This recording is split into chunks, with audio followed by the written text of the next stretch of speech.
Um, there we go. All right.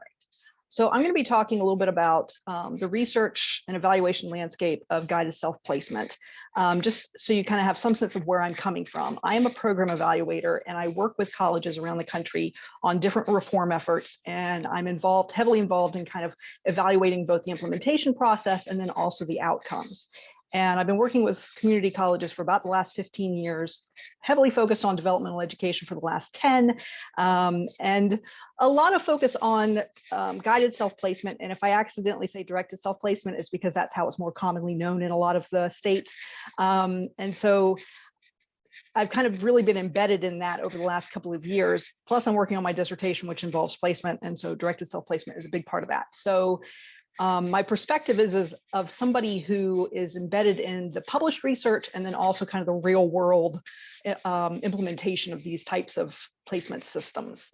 I will say my picture, when I first started looking for a picture for the cover slide, I searched for landscape in my picture archive, and the first thing that popped up was this really lush, beautiful mountainous landscape, and I almost used that because it was pretty. And then I was like, no, the research landscape is really not that lush. It's maybe not this desolate, but it's definitely not a beautiful mountain hill. So I'm going to be talking a little bit about what we do know or what we think we know about guided self-placement, and then also kind of where we don't really have as much information, and a lot of information about the types of things that colleges struggle with when they go towards implementing these types of systems. So I'm going to do a very, very brief introduction to assessment and placement. But for those of y'all who aren't like really heavily entrenched in this world, debates about whether assessment and placement should be mandatory, these aren't new, right? These have been going on for literally over 100 years. The first half of the 20th century, primarily colleges had policies that mandated both assessment and placement. So all students were assessed, and then you had to follow whatever the placement recommendation was. That's what I mean by mandatory placement, is that you go where the college tells you to go. But then in the 1960s and 70s, kind of these ideas of student autonomy and freedom came to the forefront, and assessment and placement became more voluntary. But then there was kind of this sea change, as anybody who's been involved in the community college world for probably more than 10 years knows, things kind of keep cycling around. So this was reversed in the 80s and 90s. And there was this kind of shift back towards mandatory assessment and placement. So if you looked at the early 1980s, about 60% of community colleges required that students be assessed, and 43% required that they follow the placement recommendations. But then by the early 2000s, it was like more than 90% of community colleges were mandating assessment and placement. But then now in the 2010s and 2020s, we're kind of shifting back towards loosening that up a little bit. GSP is certainly kind of I guess, one of the more extreme versions of that, but other versions would be allowing students to challenge their placement recommendations and those types of things, where it's not quite as cut and dry of we're going to tell you where to go. So they've kind of started loosening that up a little bit. And so support for, and the reason I'm talking about this is because these issues around why should we have mandatory assessment and placement are the very types of challenges that we're going to be facing in trying to implement guided self-placement, is kind of what are these assumptions that people make about why we need to assess and place students and tell them what to do. So there is kind of based on these four big broad ideas, which is that assessment should be mandatory because it identifies who can't succeed in college courses, right? We need to be able to identify who cannot, who does not have the capacity at this point in time to succeed in a college level course. But unfortunately, we know from research that placement methods often do a really bad job of identifying who does and who does not need developmental education. And studies also really show that when students who would have been placed into developmental education are allowed to enroll in college level courses, a lot of them do just fine. The other kind of assumption is that if placement wasn't mandatory, students who need it wouldn't choose to enroll in developmental coursework. But we've got a lot of studies now out of states that have made developmental education completely voluntary, like Florida, and also from colleges that are using guided self-placement processes. And they show that the students do completely still choose to enroll in developmental education. And sometimes they do so at higher rates. which kind of runs contrary to what we're trying to accomplish sometimes with placement reform. But it certainly runs counter to this assumption that, if we don't make them do it, they won't do it. There's also this idea that allowing students who lack basic skills to enroll in college level courses will lead to lower standards, and that it forces faculty to adjust their teaching to accommodate a wider range of skills. I would say this is true. This is a legitimate concern. Historically, faculty in English 101, Math 101, I'm speaking generically, obviously, they've been teaching a heavily filtered student population. And there probably will be professional development that's needed to teach faculty how to teach to a wider range of students, which, if you're in the K through 12 system, you're always teaching a wide range of students. And so it's kind of just moving that up into the college setting. And also, kind of making sure that protections are in place so that you don't have lower standards, which I think can be more prevalent in English than in math. It's a little bit less cut and dry because there's kind of this norming that kind of goes on if you're reading a whole set of essays and they're all of a similar skill level, or they're of a wider skill level. What used to be an A maybe now looks like a different grade. So that can be a challenge. But again, professional development can be key. The other assumption is that it's unethical to allow students to enroll in college courses in which they can't succeed. A lot of this comes from kind of the right to fail, like the discussions around that. But research suggests that colleges actually vastly overestimate the number of students who need developmental education. And, conversely, it's unethical to force students to take courses they don't need. So we're kind of trying to balance the ethics of that, do we let students just enroll in something that we know they cannot succeed in? But we're not very good at knowing what our students are capable of. Just like debates over whether or not it should be mandatory aren't new, neither are debates over how we should assess and place students.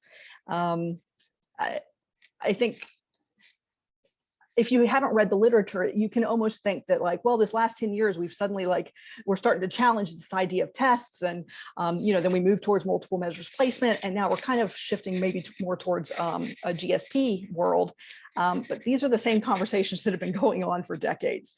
For more than 150 years, but I was reading books written in the 1960s, and you would have thought they were written today. I mean, you could have lifted the language straight out, and it's the exact conversations we're having at conferences and with our peers. So historically, standardized tests have been seen as more objective and more efficient. So they're often seen as the right way to place students. As early as the mid-1800s, colleges were using entrance exams to assess students in reading, writing, and math, just like we're doing, to determine whether or not they needed additional tutoring. And then kind of by the late 1800s, what we now know of as developmental education was really starting to be in place. Along the way, kind of homegrown tests, those institutionally developed tests, were replaced largely by commercial tests like the SAT and ACT, but still like entrance examinations. But then by the 1980s, kind of commercial placement exams had replaced a lot of these commercial entrance exams. And so these exams that had been developed not for whether or not a student should be allowed into the college, but where should we place them? So they become a little bit more specialized. So, and those are the kind of the usual suspects: Compass, AccuPlacer, and Asset. Though a lot of institutions continued to develop and use their own placement tests. As probably a lot of the folks who are in the community college setting know, there were a couple of studies by CCRC in 2011 and 2012, and these led directly to the expanded use of multiple measures placement to place students. So a lot of colleges stopped using just a placement exam, and they started using other measures like GPA and success in their highest math course or their highest English course and things like that. But again, that wasn't new either. There's at least 30 or 40 years of research showing that entrance exams and placement exams don't do a very good job of placing students. CCRC has a lot of cachet in the community college world. And so the studies coming out of CCRC had more of an impact than a lot of these other studies that have been published over the decades. And for decades, researchers and developmental education scholars had been recommending that we not just use a single high stakes placement test to decide what courses students should take. So again, nothing's new. More recently, dissatisfaction with placement methods, whether testing or multiple measures placement, and then also the impact of the pandemic has led more community colleges to begin experimenting with guided self-placement. So a lot of colleges were already moving in that direction, but then the pandemic really accelerated it for a lot of colleges. Although it's been interesting to see how many of the colleges have now gone right back to what they were doing before, and it hasn't stuck at a lot of colleges. So what are some of the reasons for using guided self-placement? Why do this? Colleges tend to adopt guided self-placement as a response to frustration with other placement methods. And this is from Royer and Gillis, who are they wrote like a seminal article on guided self-placement. And they were talking about, they had run all this data about all the placement data. And the statistician remarked that given the time, effort, and money we put into placing students in composition courses, a random placement would make just as much sense. And we might as well just let students place themselves. They had kind of hit this point where they're like, what we're doing isn't working. We're just going to let them make the decision for themselves. But we don't want it to be a free-for-all. Guided self-placement really emerged out of English and kind of the basic writing assessment world, and concerns that placement tests don't really align with the construct of college writing. So it's really, guided self-placement is really heavily embedded in the basic writing assessment world. And you can see that in the research. Developments in guided self-placement, they're also really influenced by beliefs about student autonomy. And the idea that students are the best judges of their own abilities, and that they are capable of making informed decisions, maybe with some guidance, but that we can trust students to make informed decisions. Developments in guided self-placement are also influenced by concerns about equity in placement. So just as I said before, I'm going to slip and I'm going to say DSP or directed self-placement at some point today or in the next couple of weeks. You'll hear it referred to as directed self-placement, self-directed placement, informed self-placement, and guided self-placement. Those are the most common that I hear. In the literature, you're mostly going to see directed self-placement. So if you want to go dig into the literature, search for directed self-placement or contact me and I'll send you all my articles. But don't get caught up in the name. So don't think that, oh, this college is doing directed self-placement and that one's doing self-directed placement, so they're doing something different. That is not the case. Different colleges have different reasons for choosing the name that they do, and there's no relationship between the name chosen and the way it's implemented.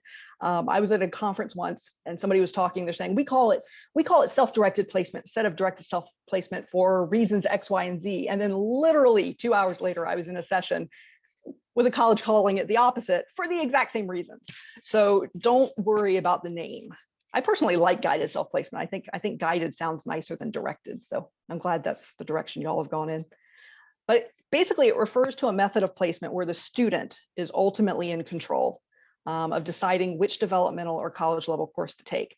But they arrive at that decision through a process guided by the college. It's not a free-for-all. Where students can make ill-informed decisions about what courses to take. One researcher has referred to that as undirected self-placement. And this is Royer and Gillis again. There's no single directed self-placement method, but we would say that directed self-placement can be any placement method that both offers students information and advice about their placement options. So that's the directed part or the guided part, and places the ultimate placement decision, that's a lot of places, in the students' hands, and that's the self-placement part. So I'm going to just kind of quickly walk through the process that Royer and Gillis use, because all roads lead back to their 1998 article about how they implemented what they call directed self-placement. And I can't remember the university in Michigan. Grand Valley State University, does that sound right? Yes, Grand Okay, Valley. good. Yes. GVSU. Okay. And so you'll see that a lot of what colleges implemented after 1998 really used Royer and Gillis as the foundation. And they describe in their article, they describe it in great detail. I've summarized things, but they would have a representative from the English department describe the traditional placement process using exams. And they also use high school GPA and a timed writing sample. So they were already using multiple measures. And then they tell the students that instead, this is how we used to do it, but instead we're going to ask you to make a responsible choice about which course to take.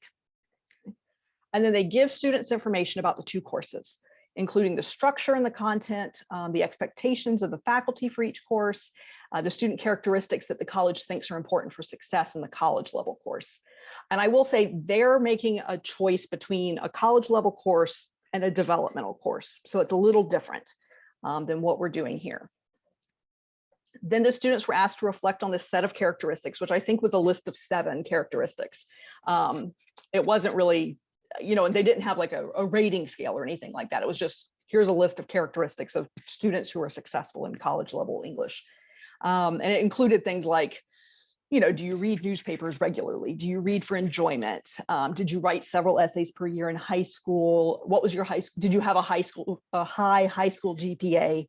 Were they in the top third of their class? Did they use computers for writing? This is back in 1998.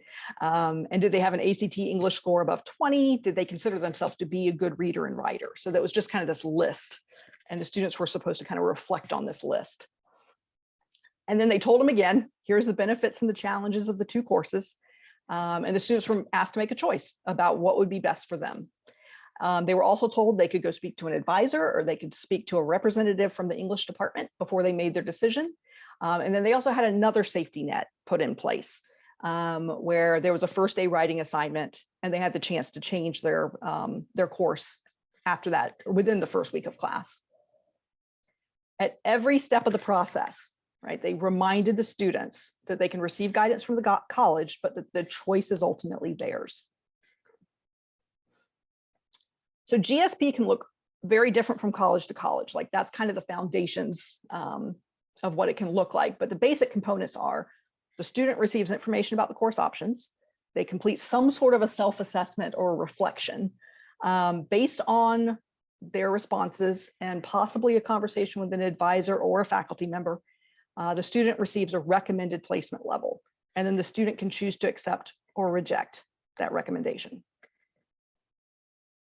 It can be implemented through group advising or individual advising, or group advising followed by individual advising for those who want or need it.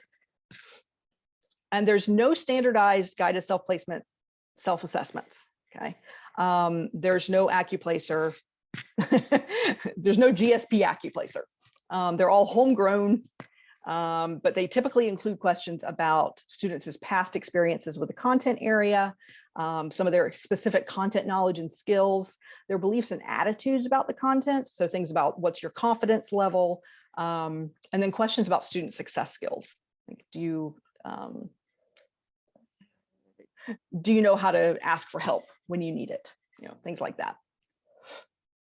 Sometimes GSP self-assessments can be more complicated and they can include writing prompts, really detailed information about the course assignments, and examples of other students' work. So, here's what an A essay might look like in the college level course.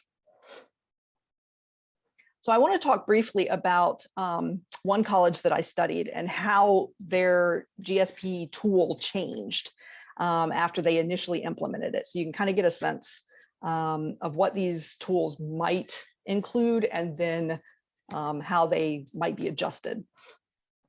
And we wanted to be careful not to basically give you a tool. Here's what one college's tool looks like, because we don't, we kind of want y'all to keep your minds open, but this just kind of shows you broad strokes of one college's tool.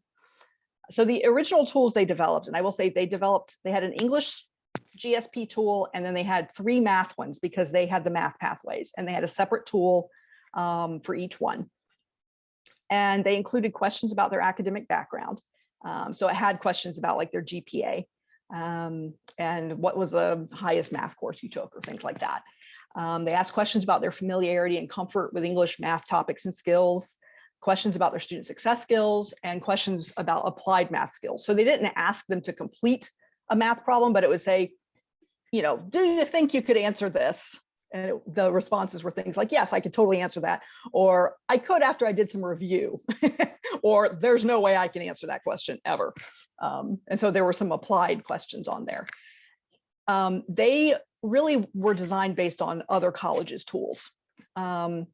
But if you look, there's a really good research article by Toth et al. And they really examined a lot of these GSP assessments and found that the same types of questions that get repeated over and over and over again may not be the best questions. But the way they did it was they scored every question on a 4-point scale, and then they calculated a total score, and then they gave a score range that would correspond with, we think you should take the college level, we think you should take the college level with co-rec support, or we think you should take the standalone developmental course. So again, a little different from how Michigan's doing it. They were doing it into 3 different options. So they tested this out one fall, and I was working with them on another evaluation project. So I went ahead and ran some analysis on this. And based on that, they made some adjustments to the tool. And one of those things was they had to restructure the visual design of the tool.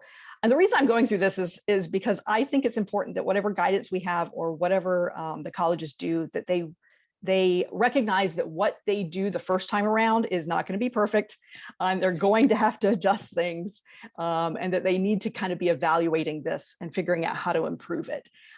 We figured out that the design, the actual physical design of the paper tool wasn't good because some of the students didn't include their responses from the first set of questions in their total score.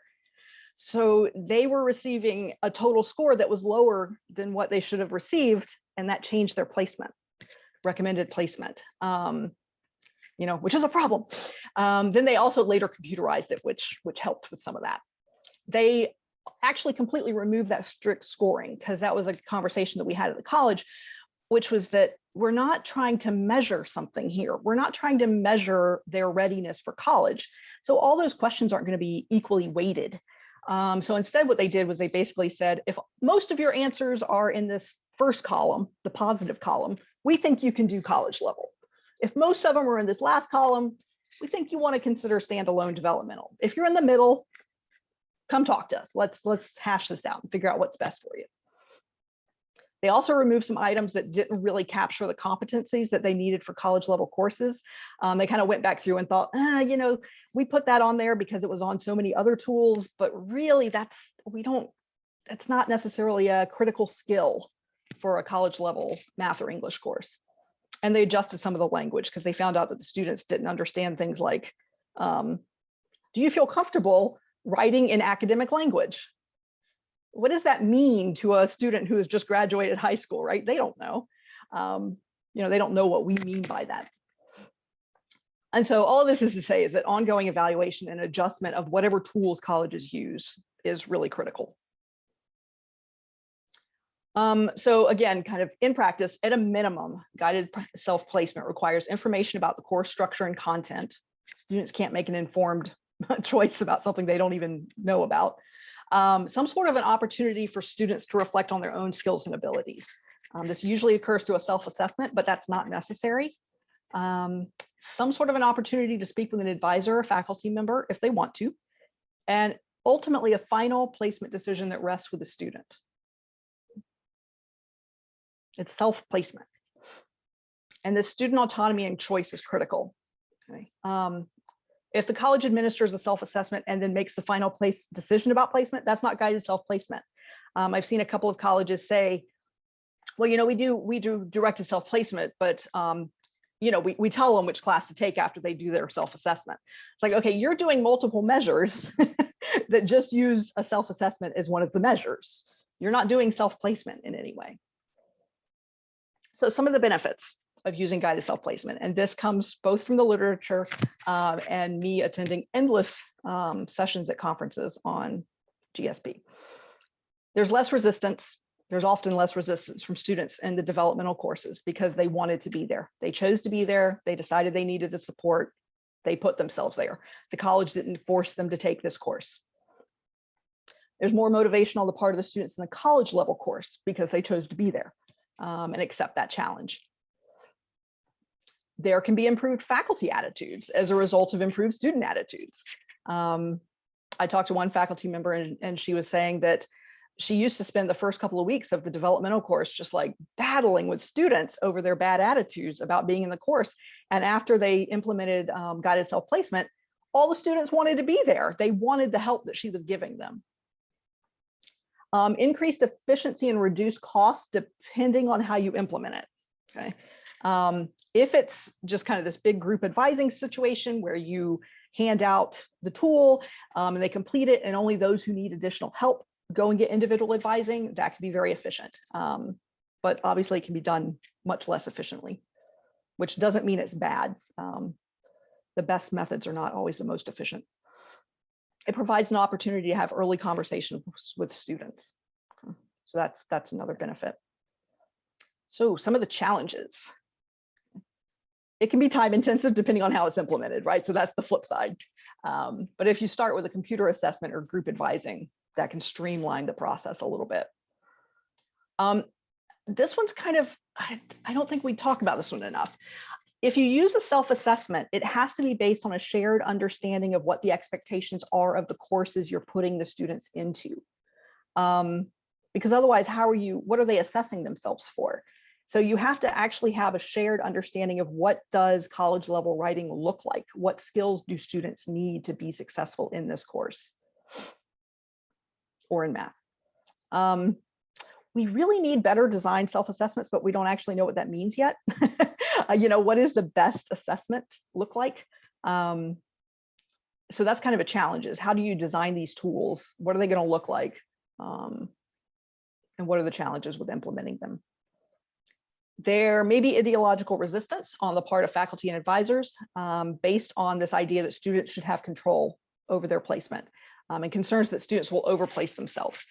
That is not supported by the literature. That's going to be, I would say that's going to be the first thing people are going to say in resistance to this, is that, oh, all the students are going to overplace themselves. And that actually does not happen. In fact, students from marginalized populations often underplace themselves out of fear and anxiety, which then runs counter to our trying to fix equity issues through placement. So I'm going to talk about that a little bit in a second. Those guiding the GSP process can exert undue influence on the students' decision-making. So there's really this issue of who's doing the guiding or who's doing the directing, and how guided is it and how directed is it? So who's doing the guiding? This is something that colleges are going to have to consider. Will the process be guided by advisors or by faculty in the math and English areas? Do advisors fully understand the content and expectations of the courses into which students are trying to place themselves? Okay. So that's a place where there's going to need to be professional development. What are the biases of those guiding the GSP process, particularly kind of around deficit perspectives? So one study showed that the most important factor in students is deciding to enroll in the developmental course instead of the college course was the advisor's recommendation.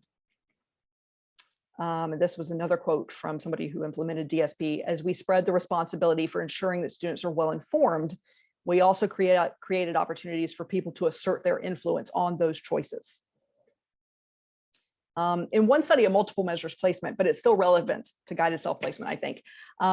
They found that counselor perspectives on the quality of the high schools in the area influenced how they responded when students challenged their placement recommendations, which is kind of what's happening in GSP, is students making placement choices. And then Klausman et al. Found that when placement took place outside of the English department, advisors often defaulted to only using the test scores, and they didn't really engage in the decision-making process. And some students in another study, they felt pressured by their advisor to take the developmental course, so it wasn't really self-placed. That was a quote from one of the faculty members who was talking about that. So we actually need a lot more research on guided self-placement at community colleges. Most of the research is in the context of writing assessment at four-year institutions, where there's fewer students who need support, and they're placing into less complicated structures. So GSP can be more complicated at community colleges where the choices might not be binary. It's not just college level or developmental. The research on guided self-placement is very limited in the community context, but it's actually growing in the last couple of years. Prior to 2018, there's only 2 published studies, but there's probably like 6 or 7 now in addition to that. There's almost no research on GSP for math placement. So that's an area where I really hope that colleges that implement this do some in-house research. I could only find 2 studies. One of them I would say probably wasn't really guided self-placement. And the other study is mine. So one study in 2018 found that there were only 12 community colleges, or they could only find 12 community colleges that actually were using GSP. But that's definitely expanded in the last few years. So I'm hoping that the study that CCRC is doing is gonna, right now, is gonna give us more information about really how wide is this, how widespread is it now? We need more research on the role of advisors and faculty in the GSP process, how students interact with the GSP process, including why they choose to follow or not follow the placement recommendations, and also the extent to which GSP mitigates or exacerbates equity issues in placement. So here's some considerations for implementing GSP. The goal of GSP should not be to predict course success. None of the measures we use to place students have ever been good at that. The goal should be to connect students with the supports that they need and will use. Avoid overcomplicating the GSP process. It doesn't have to be horribly complicated. It's not going to be easy. It will be complex, but it doesn't have to be unnecessarily complicated. Just make sure you have to provide enough information about the courses for the students to make informed decisions, but not so much that they get overwhelmed. If you have a self-assessment tool, it needs to be simple, that allows students to reflect on their knowledge and skills, but that doesn't turn into a new form of a placement exam. I am as critical as anybody of placement exams, but I have training in test and measurement theory, and I'm very uncomfortable with the idea of colleges now developing these self-assessment tools and thinking they are measuring some sort of a college readiness with strict, cut scores, because then we run into the same problems we had with placement exams. The process should provide ample opportunity for students to talk with advisors or faculty to clarify their choice, and then you have to respect the students' choice. So don't replace a high-stakes standardized placement exam that uses strict cut scores with a high-stakes guided self-placement self-assessment that uses strict cut scores. Any assessment that colleges develop should be part of the process. It's a tool. It's not a new placement test. Messaging is critical. This includes messaging to advisors and faculty about why we're even using guided self-placement and the importance of respecting student autonomy. This can require a mindset shift on the part of some advisors and faculty about the capacity of students to make informed decisions. May need professional development on asset-based, appreciative, and strengths-based approaches. This also includes messaging to students about the guided self-placement process.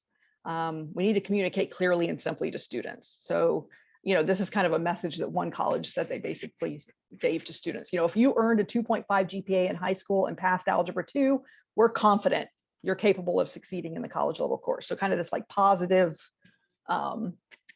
attitude towards the students' capacity. But if you earn less than a 2.5, or if you feel like you need additional support, maybe you want to enroll in the support course. And now we're going to tell you what those courses look like. So just like a very simple message. And avoid jargon, whether that's in the self-assessment tools or in how you talk about the classes that the students are being placed into, or placing themselves into. Involve faculty in the process of developing whatever GSP is going to look like. They know the courses into which the students are placing themselves. They know what the expectations are. It's important to work with faculty if you develop a self-assessment tool to make sure that it actually reflects what students do need to know before they enter a college level course. So don't just take a tool from someone else and just use it. It really matters who's guiding the guided self-placement process. There's a risk of implicit bias. There's a risk of explicit bias. I mean, we hate to say it, but some of our faculty and advisors may be straight up racist, and we have to be aware of that. And we have to find ways to protect that, or protect the students from the impact of that. This is less talked about, but I thought that this was an interesting thing that emerged in one of the studies I did, was that there was this risk of faculty and advisors bringing their own experiences and perspectives into the process. Not so much biases in terms of the type of student they're advising. But I talked with a faculty member who was who was saying, well, you know, and I really I remember how hard college algebra was when I was in college. And so I really think that unless a student, you know, did really, you know, unless they took like pre-calculus in high school, they'd probably be better off in the developmental math course, you know. So she was taking her own perspective and then guiding the students in a way that was really counter to what the college was trying to accomplish. Intending to protect the student, you know, it was out of goodwill, but there's also a risk of internalized bias on the part of students, especially marginalized students. And as I said before, they may end up underplacing themselves. It's important to evaluate the implementation of guided self-placement. How did placement rates change after they implemented guided self-placement? What do those rates look like when you disaggregate by student demographics? Because a couple of studies have shown with DSP at colleges that have multiple levels of developmental, the placement rate at the college level doesn't necessarily change, but the way they get distributed at the developmental levels can really change. And it's like your marginalized students end up much lower in the pathway. And so that's something to be really on the lookout for. We're not doing enough of this. What do students think about the placement process? Do they feel like they got enough information or the right information to make an informed decision? Or did they feel like they were just kind of picking something? And do students think they're in the correct course? You know, after a few weeks into the semester, ask them if they think they're in the right course. Did they make a good decision? And then what are the throughput rates? You know, what's the percentage of students successfully completing the college level course within their first year? And don't get caught up in course level success rates because those fluctuate widely depending on who's in the course. And that changes because of placement. Okay, that was a lot. And I know I talk fast. But if you ever have any questions, you can ask them now, or you can always reach out to me afterwards. And I have a whole huge folders filled with literature. So if you ever want more information, I can probably direct you to other sources. I see stuff in the chat here. And we'll be putting some of these sources in the Google folder that we'll share from you. Probably not every source that Dawn you don't want referenced, but if you want to read them, I'm sure will be able to hook you up with a link. Erica's got a question in the chat, Dawn, and this is, I'm going to give a little context to this because at the Center for Student Success, we have so many initiatives going on right now that are highly dependent on good advising, starting with guided pathways, right? The cornerstone of guided pathways is how are we at intake, you know, helping students choose an appropriate program of study for them that now kind of expands into how do we get them in the right math course? How do we get them into the right, you know, the right set of services that they may need, including hours worked, other things like that. So have you seen examples of colleges who have included those kinds of questions as part of their GSP or I have recommendations around that? I have seen a couple of colleges that have included it only because they've basically combined GSP with an intake process. So it's not intended, their responses to those questions are not really intended to help them make a placement decision because, and I guess my question then would be, you know, how does having family obligations impact your placement choice? I mean, unless the support course is going to help them with their family obligations, placing themselves into a support course isn't the response to that. Yeah, good point. And I think that's kind of my, I sometimes react badly against colleges trying to place students based on non-cognitive measures if those non-cognitive measures aren't going to be addressed in the developmental course. I mean, don't put students in a developmental course because they're lacking student success skills if you're not going to teach student success skills in that course. Right? Whatever you're assessing students on should align with what you're placing them into. And so I think that those types of questions are good in terms of intake. I would not say that they should be included on a GSP assessment unless there's something I'm not considering. No, I think it's a really good point. I think it's a great point, Dawn. I think the reason I ask it is one of the most common questions I hear from folks when they're talking about this is, you know, what really matters is how many hours they're working every week and how much time. So I'm just sort of anticipating that there will be a tendency to default to those other non-cognitive factors, right, instead of making that placement choice. So that was really helpful. Thank you. Yeah. Hmm. Yeah. And I will say, I know of a college that includes a question on their guided self-placement tool that I've really recommended they take it off, but they won't take it off. It's a question that asks if the student is a first-generation student.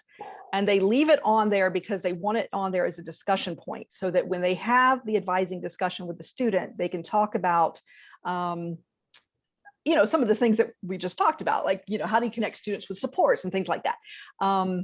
But to a large extent, what they've done is just activated that internalized bias. Mhm.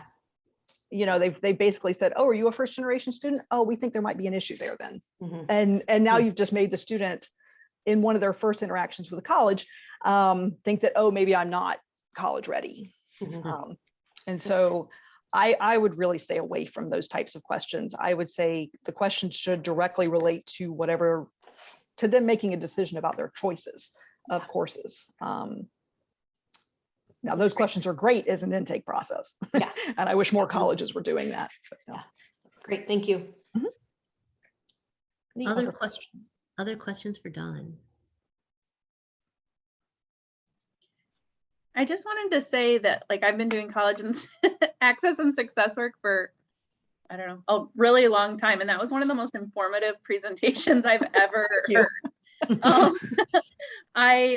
I learned such an incredible amount in such a short period of time. So I just really wanted to say thank you to Dawn and to Jenny and Erica for making Dawn available to us.